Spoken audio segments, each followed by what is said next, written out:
Today we're making another version of a pizza sandwich, and this is called Schiacciata, and this dish clocks in at 707 calories, 28 grams of proteins, 88 grams of carbs, and 26 grams of fat. And this is one of my favorites. It's fantastic, and it's quite simple to make. It takes roughly 2 hours. But to start off, we're gonna go for 5 grams of yeast that we're just gonna crumble down in a bowl, and we're going to add 375 grams of water, and this is for 4 portions. So as always, there's a link in the description if you want to change around the number of portions. Just go ahead. And to this we're going to add also 5 grams of honey,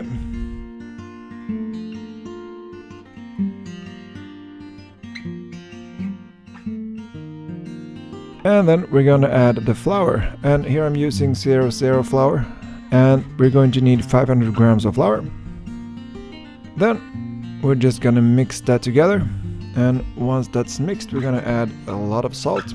And as I've understood this is a dish from Tuscany, and they don't really salt their bread, which I think is insane, but fine. That means that I'm gonna add a lot of salt to this, as always. So we're not really following that tradition here.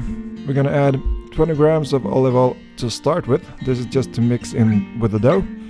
And then we're going to add another 8 grams of olive oil later on, and we're going to use that to spread on top. And to this we're also going to add 18 grams of salt, because this is bread, we need a lot of salt. Someone have to correct me if I'm wrong, but I think they have salt on top of their schiacciata, but I don't know. It's great in Tuscany, so I'm not complaining, but I'm using a lot of salt here. And we're just simply gonna spread the salt on top and fold that in. And then we're gonna do the same thing with our olive oil. Just pour that on top, and we're gonna fold this. And you can use some water in a bowl. That will reduce the amount of dough that will stick to your fingers, but you're still gonna get quite a lot of dough on your fingers, because this is a fairly high hydration dough.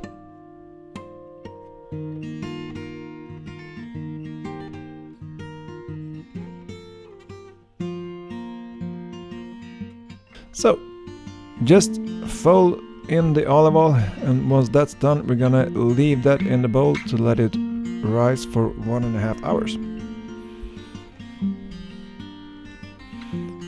And when there's 1 hour to go, I like to put in my pizza stone and then put on the oven, meaning when there's 30 minutes left on your fermentation, because you're gonna have another 30 minutes later on.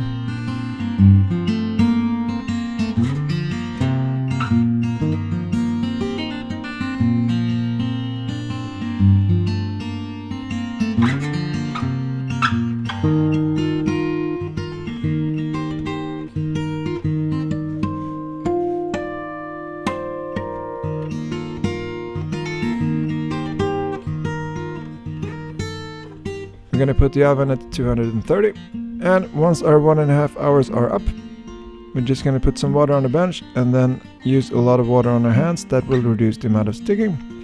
And then we're gonna fold this together, so form a dough ball from this. So do a couple of folds, and then we're just gonna flip everything and simply turn and fold it towards the counter. Turn it and fold it towards the counter, and we will form a dough ball from that. And once that's done, we're gonna leave this to ferment for another 30 minutes.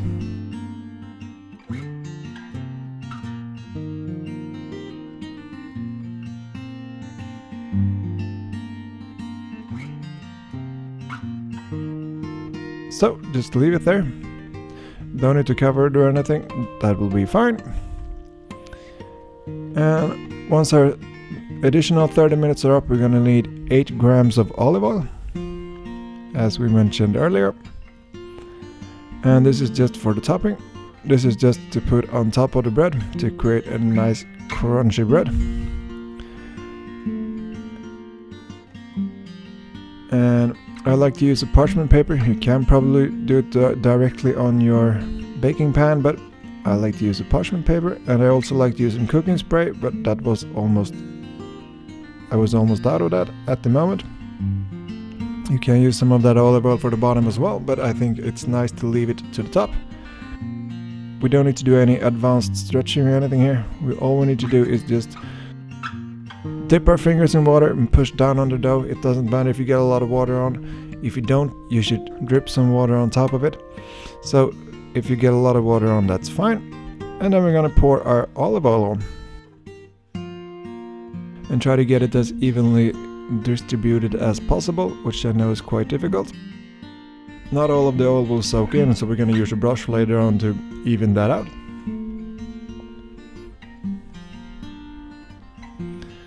And then all we need to do is just put that in the oven, and we're gonna put it in the center, and we're gonna do so for 7 minutes.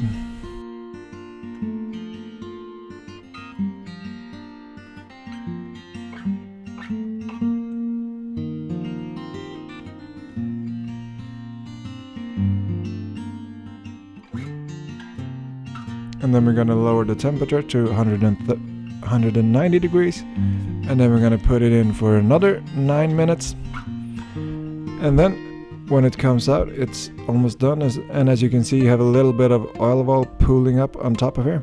Then we're gonna put the grill function on, and we're gonna take a brush and make sure that we distribute our olive oil all over our bread. And then in the oven for a little bit less. I got sort of distracted here, so mine's a little bit burned, but I think this was in for roughly 7 minutes, so be careful here. It goes quite fast depending on your grill function, but a little bit on the grill is super. Maybe not as much as I did, but I had a little bit of incident handling at home, and that's what happens.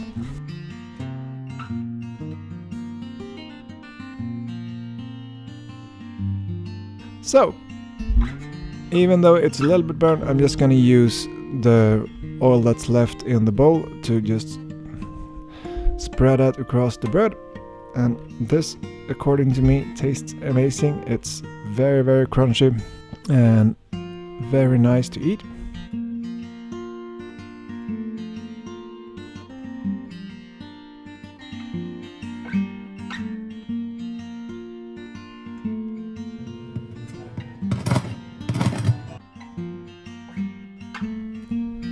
And for the toppings here, I'm usually using prosciutto cotto, but here I'm using salami and truffle salami. And the macros for that is what's in the spreadsheet in the description. And you can see it's very nice and fluffy, and this is made. And the difference to this from a focaccia is, as far as I know, this is a little bit bigger, so you can open it and place things inside instead of on top. So very, very nice, fluffy, steamy bread.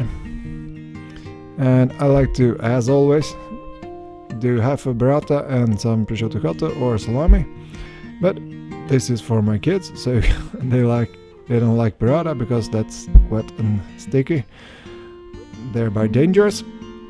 So for them, they're going for some cheese and prosciutto cotto.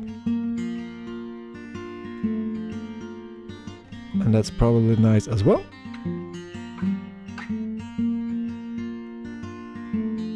And another one going for cheese and salami. But I, as usual, am going for half a burrata, which we're gonna salt and pepper and spread as evenly as we can. To this I'm adding some salami, and I really love this dish, so I hope you try it. And if you do, I hope you enjoy. Thanks for watching.